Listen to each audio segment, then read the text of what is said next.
saat mau ihram. Ini sudah disebutkan di dalam hadis Aisyah.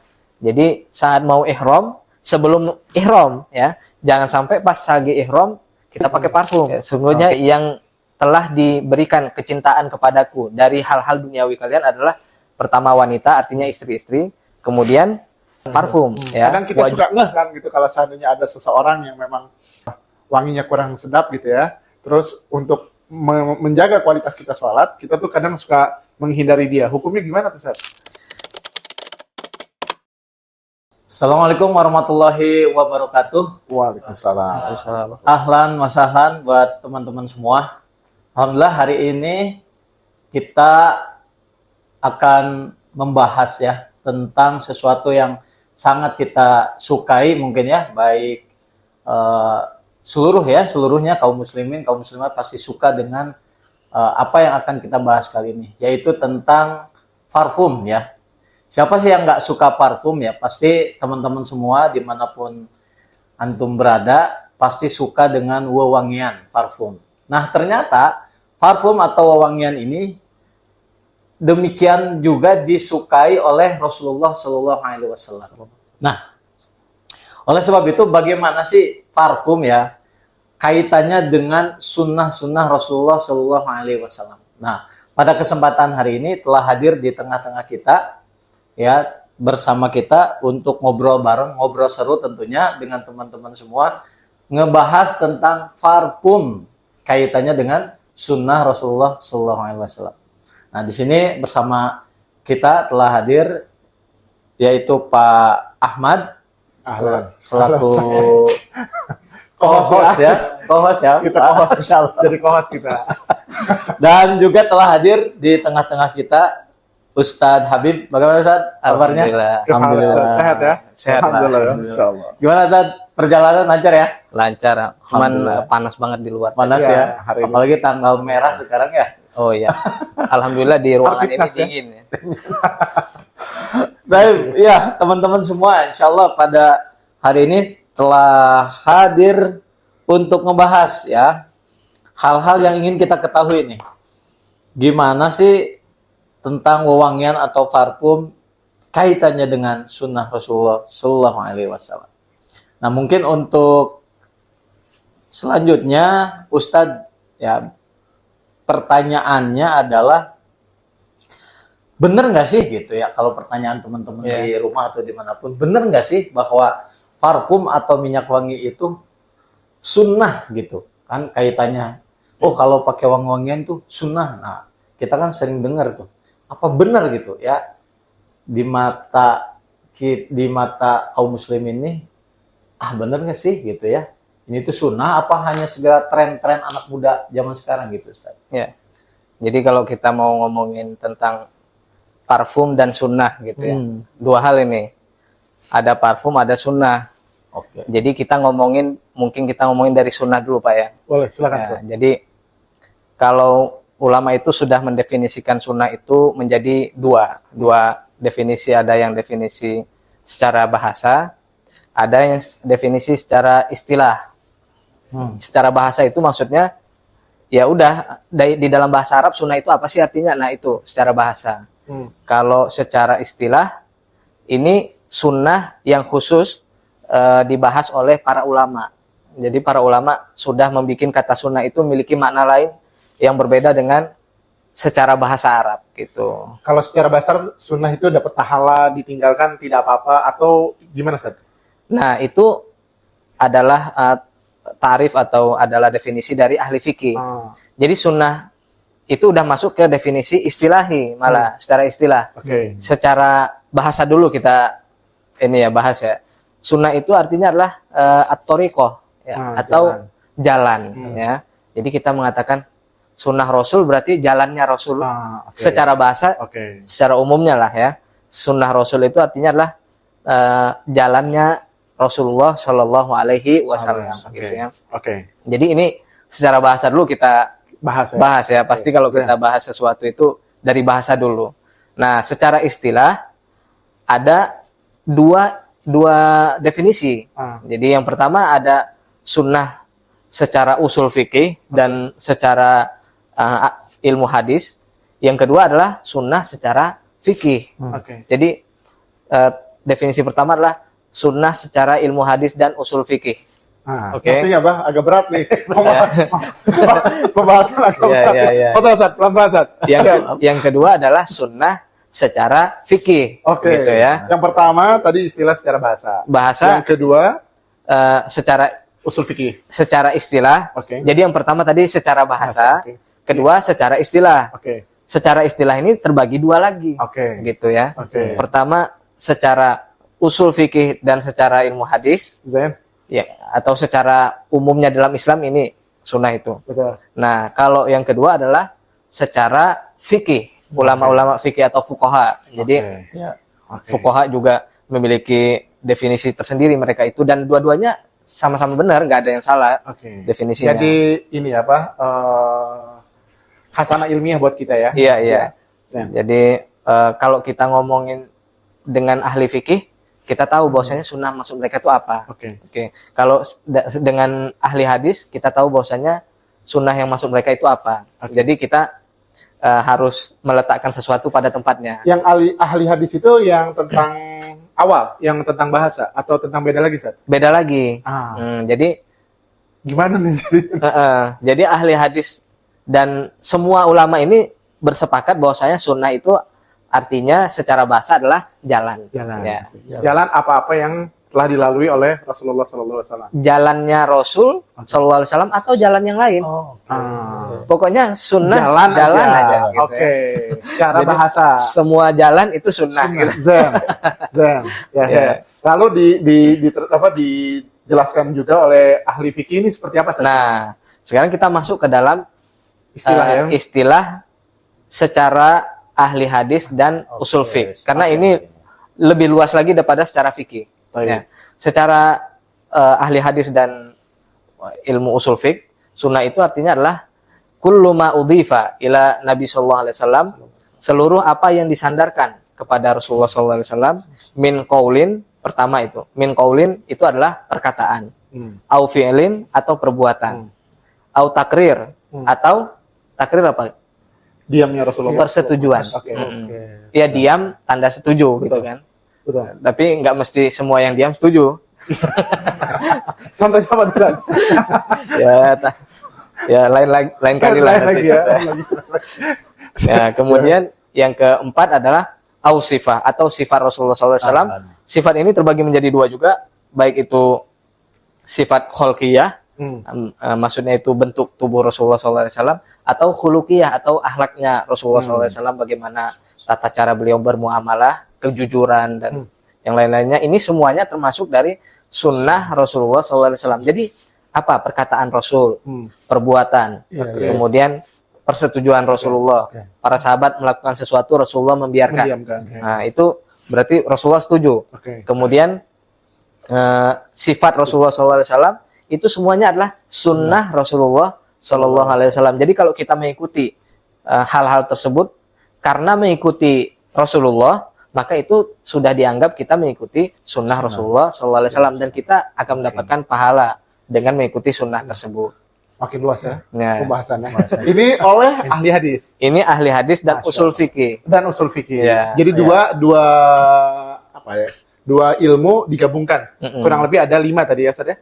Yang pertama Iya. perkataan, perbuatan, Oke. takrir, Ya. terus Persetujuan. sifat dibagi dua juga. Tadi yang berhubungan dengan apa?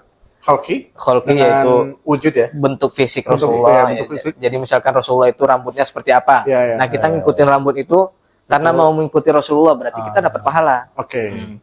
Yang berikutnya adalah akhlak. Akhlak Rasulullah SAW. Itu baru definisi dari sunnah yang istilahi yang menurut ulama usul fikih dan ulama hadis. Ada yang lain, Ustaz? Ulama fikih. Oke.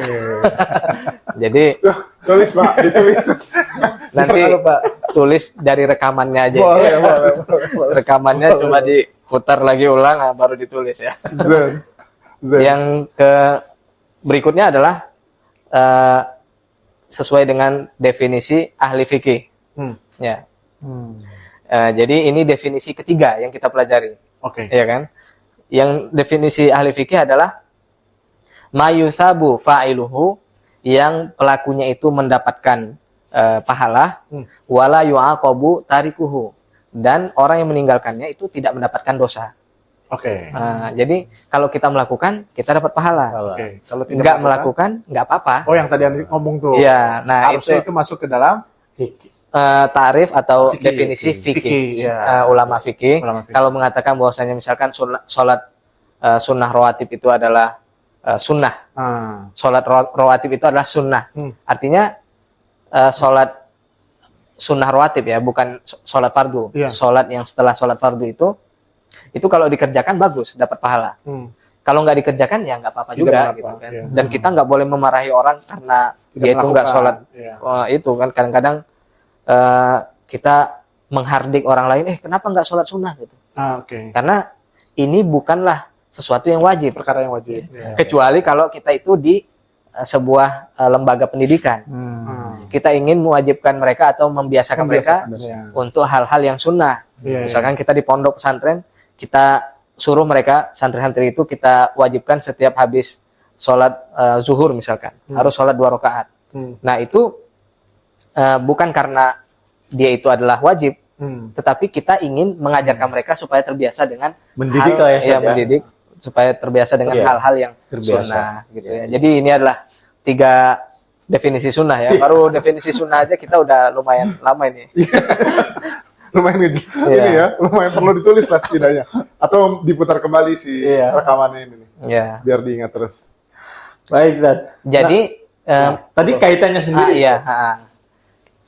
Parfum ini berada di antara dua definisi tadi. Oke. Pertama itu adalah sesuatu yang dikerjakan oleh Rasulullah SAW, selalu dipakai oleh Rasulullah. Nah, ketika kita itu mengikuti Rasulullah untuk memakai parfum untuk mengikuti Rasulullah SAW, berarti kita itu adalah orang yang mengikuti sunnah Rasulullah SAW. Kemudian juga parfum memiliki anjuran untuk dipakai ketika melakukan ibadah-ibadah. Ya, dalam beberapa hadis Rasulullah menganjurkan kita untuk memakai parfum. Jadi itu adalah sesuatu yang sunnah, sama seperti bersiwak. Sunnah juga kan, bagus untuk dikerjakan. Ya, pertama karena ada anjurannya, kedua karena Rasulullah melakukannya. Ketika kita melakukannya karena Rasulullah melakukannya, ittiba ya, untuk mengikuti sunnah Rasulullah, kita sama saja mengerjakan sesuatu yang sunnah, yang sesuai dengan sunnah Rasulullah SAW, dan hukumnya juga sunnah. Artinya kalau nggak pakai parfum nggak apa-apa. Tapi tahu diri lah ya kalau kita minimal nggak bau lah ya. Minimal nggak bau. Kalau nggak wangi minimal nggak bau. Iya. Nah, berarti kan kaitan dengan jawaban yang tadi Antum sampaikan bahwa tadi si parfum itu berada di 2 definisi sunnah tadi kan, Ustaz ya? Ya. Nah, berarti ada orang yang memakai parfum tidak ada niat sunnah. Ada. Nah, tidak ada, maksudnya ini ada orang dia tuh hanya pakai ya sekedar penghilang Sayang gitu ya. penghilang bau badan aja gitu. Dapat ajur nggak tuh? Ya, Dapat itu gimana tuh? kenaikan? Gimana tuh? Ya. Sementara tadi Tanpa niat. definisinya aja panjang gitu. Ya. Jadi tergantung niat kan. Karena Rasulullah SAW pernah bersabda, innamal a'mal binniyat. Karena ini adalah hadis yang ada di banyak kitab hadis ya. Di antaranya di Arba'in, di hadis pertama itu. Segala sesuatu itu tergantung dengan niatnya. Niat kita memakai parfum itu apa? Mengikuti sunnah atau enggak? Nah, kalau kita mau sholat pakai parfum, itu sudah pasti kita melakukan sesuatu yang sunnah. Karena dianjurkan. Misalkan kita mau ke pasar deh, bukan mau sholat. Nah, itu kita lihat niatnya. Niat pakai parfumnya apa? Kalau ke mall gitu, niat pakai parfumnya apa? Mengikuti sunnah Rasul atau mau mau menggoda orang lain? Kan? Nah, penting menghadirkan niat itu nih. Apalagi kalau kita mau kondangan ya kan, itu niatnya harus benar-benar. Tapi kalau kondangannya dipisah, semua kan? Ikhwan Antum kondangan yang aman, aman ya. Ya aman.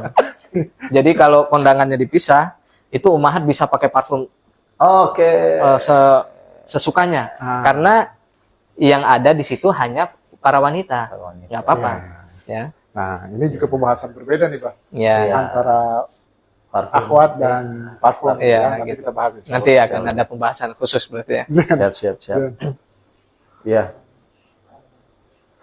Nah, terus Ustadz nih, kan tadi kaitannya dengan sunnah. Nah, kata-kata kalimat atau kata parfum itu sendiri, Ustadz, itu tuh pernah diucapkan nggak oleh Rasulullah atau para sahabat atau bahkan di Al-Quran sendiri, Ustadz? Apakah kalimat parfum itu kan tentunya ada dalam bahasa Al-Quran ini? Ya, jadi ada beberapa jenis parfum yang sudah di-mention oleh Allah Subhanahu wa taala di dalam Al-Qur'an. Ya, di antaranya adalah misk. Misk itu Kita mau iya, misk itu kira-kira apa ya?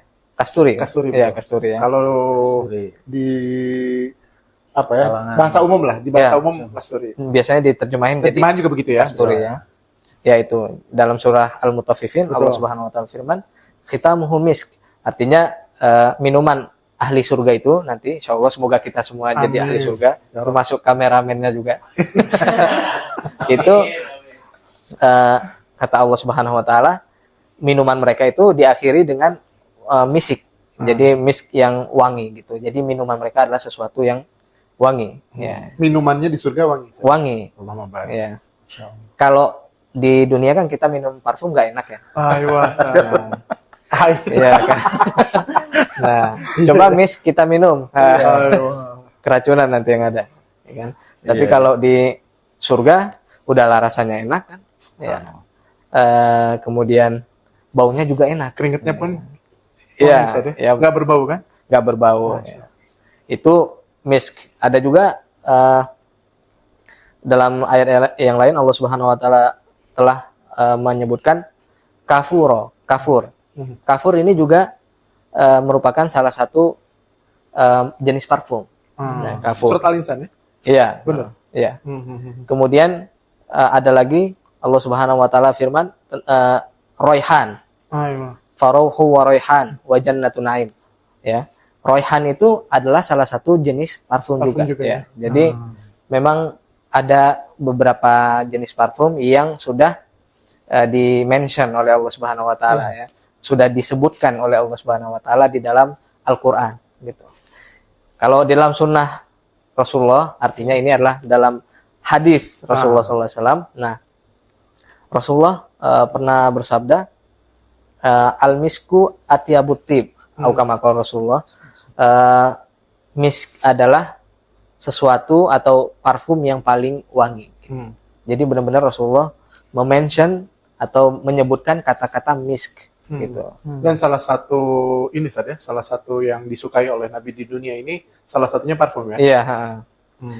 Ya itu ada hadisnya, tetapi itu hadisnya menyebutkan parfum secara umum. Oke. Jadi kalau ini spesifik ya misk. Ya. Tapi yang saya ingat hanya satu itu aja dari sabda Rasulullah SAW yang saya tahu ya. Beliau memention atau menyebutkan satu jenis parfum. Sedangkan dalam hadis yang lain ada disebutkan jenis parfum yang lain, tetapi itu bukan sabda Rasulullah SAW. Jadi perkataan Anas bin Malik radhiyallahu anhu, beliau mengatakan, aku tidaklah pernah mencium anbar. Anbar itu adalah parfum juga. Betul, ambar. Ya. Kemudian yang terbuat dari apa, Pak? Anda juga kurang paham tuh, Ustaz. Ya. Cuman ma'ruf lah di dunia. Bukan muntahannya ikan paus. Nanti kita baca ulang, Ustaz. Ya, Karena takut salah. Ya, tapi Anda pernah baca salah satu bahannya memang, adalah betul. muntahan ikan paus. Betul. Iya kan? Ambar. Anbar kalau di dalam bahasa Arab ya. Kalau bahasa kitunya Ya. ambar. Bahasa Inggris. Ambar kali ya. Betul. Oh iya kali ya. Betul. Karena kan ada amber oud, amber ini. Iya, sahih. Kemudian dan tidak pula aku pernah mencium bau misk yang lebih wangi daripada Rasulullah Shallallahu Alaihi Wasallam. Oke. Rasulullah ini memakai parfum atau memang karena keringatnya yang wangi, Ustaz? Kan disebutkan dari beberapa riwayat bahwa keringat Rasulullah pun wangi gitu. Atau memang beliau memakai parfum memang? Dari yang saya pahami dari banyak hadis itu memang Rasulullah memakai parfum.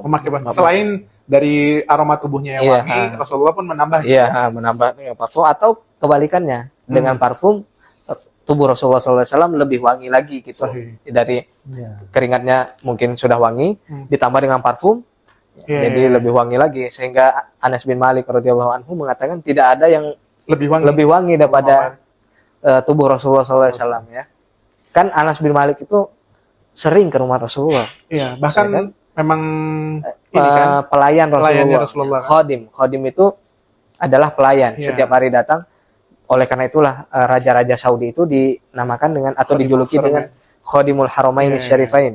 Jadi mereka itu melayani tanah suci dan tamu-tamu yang mendatangi tanah suci. Kebetulan kita ini sedang bentar lagi akan datang musim haji. Sebagian jamaah haji udah lu jalan ya. udah berangkat. Jadi melayani tanah suci dan orang-orang yang datang ke tanah suci itu adalah khodim. Raja adalah pelayan. Ya, pelayan siapa? Pelayan tanah suci. Jadi Iya, nggak iya. ada yang direndahkan sama sekali. Nah, ini Anas bin Malik radhiyallahu anhu melayani orang yang paling mulia ya di dunia ini. Manusia yang paling mulia yang pernah ada adalah Rasulullah SAW dan Anas bin Malik melayaninya. Kalau kita melayani Ka'bah aja itu sudah mulia, apalagi kita melayani Rasulullah SAW. Karena nggak ada satupun yang lebih mulia daripada Rasulullah, walaupun Ka'bah. Ya. Jadi Anas bin Malik itu selalu mencium aroma Rasulullah SAW dan itu sangat wangi, lebih wangi daripada parfum-parfum yang sudah kita sebutkan tadi. Jadi memang Rasulullah itu sudah wangi, ditambah lagi memakai parfum. Oke. Masya Allah. Nah, teman-teman di rumah, kan tadi udah banyak tuh ya dari definisi aja. Masya Allah kita dapat pembendaharaan ilmu yang sangat luar biasa buat kita. Kemudian tadi ternyata banyak istilah-istilah atau nama-nama dari parfum sendiri yang sudah disebutkan oleh lisan yang mulia oleh Rasulullah SAW, bahkan oleh para sahabatnya, terutama tadi Anas bin Malik ya, yang beliau ini sahabat Rasulullah yang menjadi khodim ya atau pelayannya Rasulullah SAW. Nah, pertanyaan selanjutnya nih Ustaz, kapan nih kan Rasulullah itu di momen-momen apa ya dan di mana Rasulullah itu memakai wewangian atau parfum gitu, Ustaz? Jadi ini pertanyaannya dua berarti. Iya. Ya kan? hemat pertanyaan. Hemat Sekali pertanyaan, tanya langsung jawabannya dua. nanti. Ya. bisa ya. AB berarti 1A 1B. Ini host udah berpengalaman ini. Jadi di momen apa Rasulullah itu memakai parfum ya? Yang dari sejauh yang saya ketahui itu Rasulullah SAW itu memang selalu memakai parfum di momen apapun. Jadi ya mungkin hampir setiap momen beliau memakai parfum.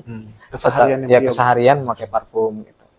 Tetapi yang ditekankan adalah pertama ketika mau sholat. Ketika mau sholat itu Ketika menghadap Allah. yang menghadap Allah Subhanahu wa taala. Dalam sebuah ayat Allah Subhanahu wa taala firman, "Ya bani Adama, khudhu zinatakum 'inda kulli masjid." Wahai anak Adam, maksudnya wahai manusia, pakailah perhiasan kalian ketika mau sholat. Ya, ketika mau sholat itu kita pakai perhiasan. Maksudnya itu bukan bajunya aja yang bagus, tetapi juga aromanya juga bagus. Ya. Jadi tidak mencukupkan doang dengan pakaian. Iya, ya. Karena kan bisa jadi ada orang yang pakaiannya bagus, aromanya tidak bagus. Waduh, sering lagi. Sering lagi. Kayaknya mendingan pakaian biasa aja aromanya enak ya. Iya. Kalau pakaiannya bagus, aromanya kurang bagus itu agak mengganggu gitu. Betul, kehusuan saudara. Bahkan kehusuan diharuskan dalam sholat kan. Jadi dari ayat inilah kita mengambil kesimpulan bahwasanya ketika mau sholat itu memang disunahkan untuk memakai sesuatu yang baik, termasuk itu parfum. Kemudian dalam sebuah hadis Rasulullah SAW telah bersabda, "Hubbiba ilayya min dunyakum ya, atib ya an-nisa watib." Ya, sungguhnya yang telah diberikan kecintaan kepadaku dari hal-hal duniawi kalian adalah pertama wanita, artinya istri-istri, kemudian parfum ya, waju'ilat qurratu ainin waju'ilat qurratu ainin li fi shalah, dan dijadikan mataku itu sejuk ketika sholat atau dijadikan sholat menjadi penyejuk mataku. Jadi memang kaitannya sangat kuat antara memakai parfum dan juga sholat gitu ya. Ini adalah yang pertama. Bahkan dalam sebuah hadis Rasulullah SAW pernah bersabda, siapa man akala sauman au basolan, siapa yang memakan bawang putih dan bawang merah, fala yaqrabanna masjidana, maka jangan sampai dia mendekati masjid kita. Maksudnya itu jangan sholat bersama kita sebelum dia itu menghilangkan bau-bauan. Bukan karena bawangnya, tapi karena baunya. Baunya. Karena kan di dalam beberapa masakan itu bawang itu ada yang nggak dimasak, nggak matang gitu. Kalau bawang nggak matang, ya kita dilalap dulu. Iya, kita bisa tahu aja. Iya benar. Ada beberapa negara penduduknya itu suka memakan bawang yang mentah. Iya kan? Nah, tapi memang bermanfaat bawang itu untuk bermanfaat darah gitu ya. Cuman ketika bawang itu masih nempel baunya, dilarang oleh Rasulullah. Dilarang untuk mendekati masjid karena itu mengganggu, mengganggu orang-orang yang sholat. Ya. Sedangkan khusyuk adalah inti dari sholat.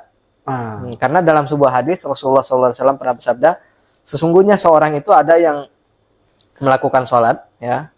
Innar rajul la yansorif, kemudian dia itu selesai dari sholatnya, wa ma kutiba lahu min sholatihi, kemudian yang dituliskan atau yang dicatatkan dari sholatnya itu hanya masyuruha, ada yang 1/10-nya, tusu'uha 1/9, sumunuha 1/8. Kemudian Rasulullah terus menyebutkan, ya, dan ada yang setengahnya, ya. Kenapa itu? Karena tidak khusyuk. Ya. Kualitasnya mungkin. Kualitas sholatnya. Ada yang ketika sholat ngebayangin apa kita nih? Baru walad dolin amin, pikirannya udah ke pasar, iya kan? Badannya ada di masjid. Apalagi mungkin kalau di sebelahnya bau bawang kan? Langsung iya. Pikirannya ke bawang apa ya saat berapa bawang sekilo gitu. Nah itu juga tuh kita kadang gitu ya, saat ada beberapa dari jamaah masjid misalnya memang yang kita hindarin gitu, ketika dia di kiri kita pengen ke kanan gitu. Itu gimana tuh? Karena bau yang tidak sedap gitu. Kadang kita suka kan gitu kalau seandainya ada seseorang yang memang wanginya kurang sedap gitu ya. Terus untuk menjaga kualitas kita sholat, kita tuh kadang suka menghindari dia. Hukumnya gimana tuh, Sat? Kalau kita itu menghindarinya karena ingin khusyuk, maka itu adalah sesuatu yang bagus. Karena kan segala sesuatu itu tergantung dengan niatnya. Kita menjauhi dia karena apa? Karena ingin khusyuk. Ya itu bagus. Ya. Tapi kalau kita menjauhinya karena ada permusuhan pribadi, ya kan? Jangan. Atau kita punya utang sama dia. Kadang gitu ya. Kita kadang Sat. Ada beberapa dari jamaah masjid misalnya memang yang kita hindarin gitu. Ketika dia di kiri kita pengen ke kanan gitu. Itu gimana tuh? Sat? Karena bau yang tidak sedap gitu. Kadang kita suka kan gitu kalau seandainya ada seseorang yang memang wanginya kurang sedap gitu ya. Terus untuk menjaga kualitas kita sholat, kita tuh kadang suka menghindari dia. Hukumnya gimana tuh, Sat? Kalau kita itu menghindarinya karena ingin khusyuk, maka itu adalah sesuatu yang bagus. Karena kan segala sesuatu itu tergantung dengan niatnya. Kita menjauhi dia karena apa? Karena ingin khusyuk.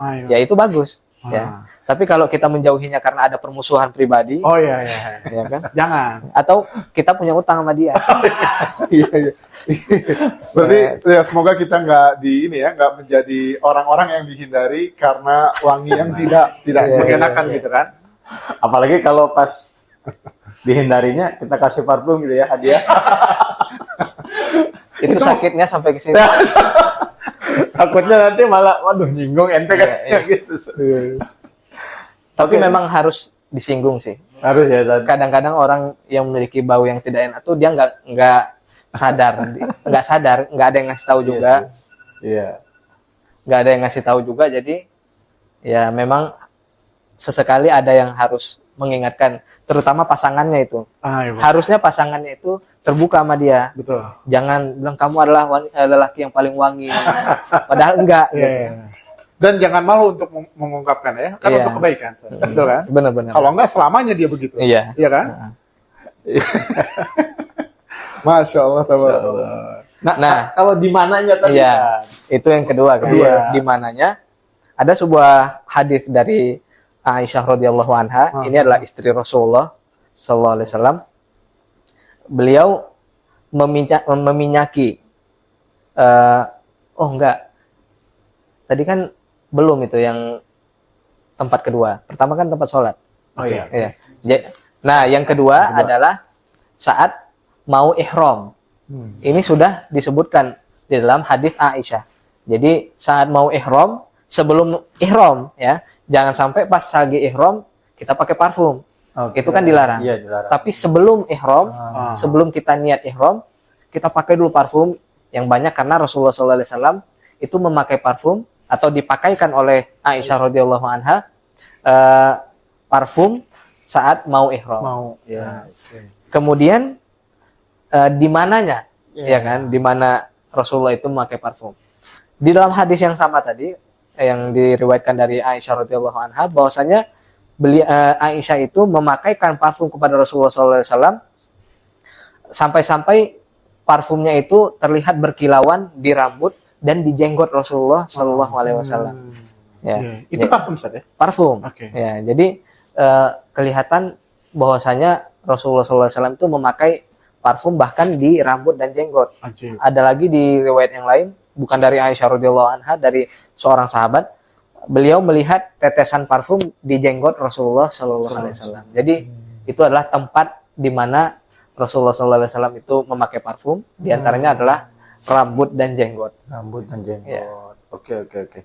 Jadi di tubuh Rasulullah SAW itu paling sering itu di rambut dan Yang terlihat adalah Oke. yang terlihat adalah lihat. rambut dan di jenggot. Ya. Bukan berarti di tempat yang lain kita nggak boleh. Iya, Misalkan di tampang. iya. Ya kalau di rambut dan jenggot aja dipakai, apalagi di tempat yang lain kan. Oke. Siap. Baik Ustadz, Masya Allah, tabarakallah. Nah, nih Ustadz, mungkin ini kesimpulannya nih Ustadz. Dan mungkin ada pesan-pesan ya yang disampaikan oleh Ustadz kepada Sobat Al-Amir di rumah, dimanapun antum berada nih, yang saat ini sedang stay tune nih sama kita nih. Pesan-pesan utama nih dari Ustadz nih ya, terutama atau ada perkataan ulama ya tentang keutamaan menggunakan parfum ini kaitannya dengan sunnah nih untuk kita semua, terutama kaum muslimin dimanapun berada nih. Jadi kalau pesan kita lah semuanya yang ada di sini, sebagai seorang muslim itu jangan sampai kita menjadi pribadi yang kotor, yang tidak baik, yang bau ya, yang tidak enak dilihat dan tidak enak dicium aromanya ya. Karena dalam sebuah hadis Rasulullah SAW pernah bersabda, at-tahuru syatrul iman ya. Kebersihan itu adalah sebagian dari keimanan. Kalau memang kita itu beriman kepada Allah dan Rasulullah SAW, maka kita hendaklah menjadi orang yang bersih. Bersih itu bersih dari kesyirikan, bersih akidahnya, kemudian bersih jasmaninya juga. Pakaiannya bagus, jangan pakai pakaian-pakaian yang tidak layak, ya kecuali kalau terpaksa. Ya. Kemudian aromanya itu usahakan memiliki aroma yang baik, jangan sampai kita menjadi orang yang tidak baik atau mengganggu ya orang lain, ya mengganggu diri sendiri aja udah nggak boleh, apalagi mengganggu orang lain dengan aroma kita. Jadi seorang muslim itu adalah orang yang bersih badannya, bersih akidahnya, wangi badannya, dan terbebas dari segala hal yang tidak baik. Iya, salam. Masya Allah. Siap Ustadz, Masya Allah, tabarakallah. Dan akhirnya dengan kita memakai parfum, ternyata kita menjalankan ibadah kepada Allah Subhanahu Wa Taala, karena ini merupakan sunnah dari Rasulullah Sallallahu Alaihi Wasallam. Tapi mungkin ini aja teman-teman Sobat Al-Amir dimanapun antum berada. Demikian ya obrolan ringan kita pada kesempatan hari ini. Insya Allah nanti kita sambung dengan obrolan-obrolan hangat lainnya. Tentunya masih bersama Pak Ahmad yang Insya Allah nanti lebih hangat lagi teman-teman. Iya. Dan Baru pertama kita ya. Ya. Baru pertama kita. dan tentunya masih dengan Ustadz Habib insya Allah nanti di kesempatan yang akan datang. Baik, sebelumnya kita tutup dengan kifaratul majlis. Subhanakallahumma wa bihamdika asyhadu an la ilaha illa anta astaghfiruka wa atubu ilaik. Assalamualaikum warahmatullahi wabarakatuh. Waalaikumsalam.